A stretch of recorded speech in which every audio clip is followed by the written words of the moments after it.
Над 80% од вработените во Средното општинско училиште Ванчо Прке во Виница денеска излегува на мирен протест. Причина за бојкот на наставата е разрешувањето на стариот директор и назначувањето на нов ВД директор. Како што посочуваат, изминатите години биле изложени на мобинг, уцени и закани од страна на сега назначената нова директорка и бараат ваквата одлука од страна на градоначалникот да биде променета. Во спротивно најавуваат дека бојкотирањето на наставата ќе продолжи во наредниот период. Ние како колектив со над 80% одлучивме да бојкотираме настава за нерегуларна смена на директорот, но уште поголема причина за револт е назначувањето на лице против кое што се водат активни постапки за мобинг кон вработените од Државниот просветен инспекторат констатираше дека трпиме константно насилство, мобинг, уцени, притисоци и закани, а чија што сестра е и секретар на училиштето, а нејзиниот сопруг е наставник во истото училиште и од кој што трпиме слични притисоци постојано. Сметаме дека градоначалникот создава услови за непотизам во нејзиното назначување и нарушување на училишната клима и угледот на училиштето, а не ја почитува ниту одлуката на училишниот одбор.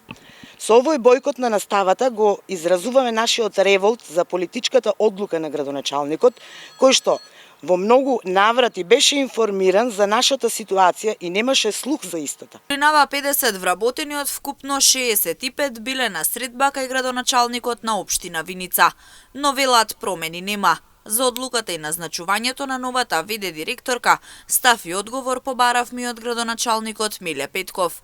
Тој вели дека се констатирани неправилности во работењето кај претходниот директор, затоа е разрешен и е назначен нов. Донесовме решение за разрешување на досегашниот директор заради утврдените неправилности по извршената инспекција.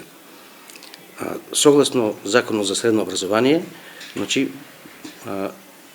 назначуваме нов ВД директор, но не подолго од 6 месеци, и тоа кандидат кој што ги исполнува сите услови за директор според Законот за средно образование. Моментално во гимназијата Ванчо Прке има двајца кандидати и сегашниот директор кои што ги исполнуваат условите, така да изборот не е многу широк и е доста стеснет. Во таков случај, јас морав да постапам по Законот за средно образование и да изберам кандидат кој што ги исполнува условите. Петков посочува дека постапил согласно Законот за средно образование и дека станува збор за времено решение. Во наредниот период вели дека ќе има јавен углас на кој може да се пријават сите кандидати кои ги исполнуваат условите за директор.